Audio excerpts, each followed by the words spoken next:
রাতের নিস্তব্ধতাকে ছিন্ন করে যখন অজানা কিছুর ছায়া দুলে ওঠে, তখন চারপাশে সবকিছু যেন থমকে যায়।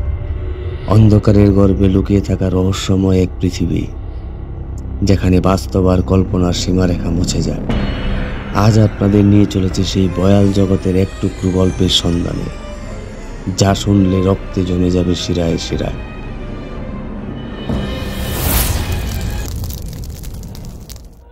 অলৌকিক কথনে আপনাদের স্বাগতম।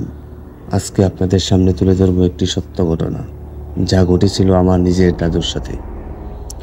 দাদুর কাছ থেকে যা শুনেছি হুবহু তুলে ধরছি আপনাদের সামনে।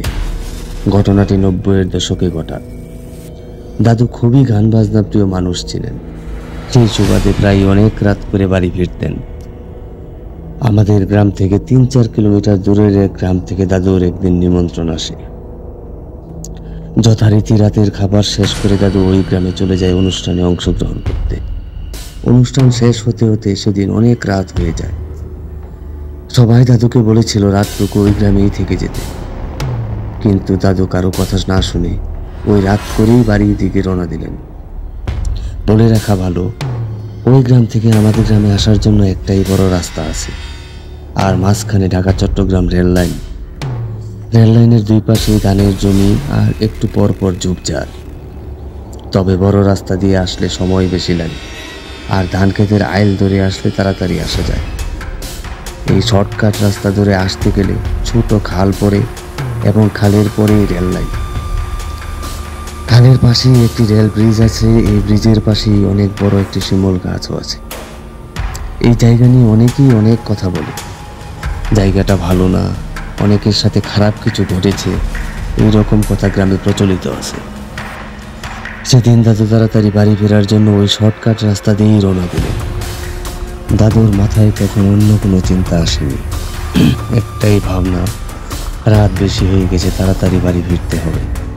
দাদু হাঁটতে হাঁটতে রেল লাইনের পাশের খাল পার চলে আসলেন। খালের মধ্যে তখন মোটামুটি হাঁটু সমান পানি আছে। ওই সময়টা পূর্ণিমার সময় হওয়ায় সবকিছুই ভালোই দেখা যাচ্ছিল। দাদু তার পরনের লুঙ্গিটা একটা কাছা মেরে খালে নেমে পড়লেন পার হওয়ার জন্য। খাল পার হয়ে দাদু আস্তে আস্তে রেল লাইনে উঠতে লাগলেন। রেল লাইনটি খাল থেকে অনেকটা উঁচুতে। রেল লাইনের পাশে ওই শিমুল গাছের গোড়ার দিক দিয়ে উপরে উঠে তারপর ব্রিজ পার হয়ে আমাদের গ্রামের দিকে আসতে হয়। দাদু খুব দ্রুত উপরে উঠে শিমুল গাছটি পার হয়ে যেই ব্রিজে উঠতে যাবে, ব্রিজের মাঝখানে দাদু যে দৃশ্য দেখলো তা দাদু কল্পনাও করতে পারেনি। দাদু কিছু সময়ের জন্য স্তব্ধ হয়ে গিয়েছিল। তার শরীরের সমস্ত লোম দাঁড়িয়ে গেল। দাদুর শরীর দিয়ে শীতল ঝড় বয়ে যাচ্ছে। দাদু দেখতে পেল ব্রিজের ঠিক মাঝখানে একজন মহিলা বসে আছেন। মহিলার গায়ে দবদবে সাদা শাড়ি। মহিলাটি রেল লাইনের এক পাশে বসে আর এক পাশে পা মেলে দিয়ে একটি সুন্দর ফুটফুটে বাচ্চাকে দুধ খাওয়াচ্ছে। এইদিকে দাদু কিছু সময়ের জন্য ঠায় দাঁড়িয়ে আছে আর ওই মহিলার দিকে তাকিয়ে আছে। দাদু বুঝতে পারছে না কি করলে এই বিপদ থেকে বেঁচে ফিরবে। দাদু তখন কোনো কিছুই চিন্তা করতে পারতেছিল না।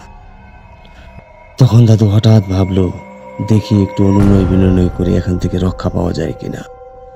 তখন দাদু হাত জোর করে ওই মহিলার দিকে তাকিয়ে বলল, মাগো, আমি তো তোমার কোনো ক্ষতি করি নাই, আমার রাস্তা থেকে সরে যাও, আমি বাড়ি চলে যাই।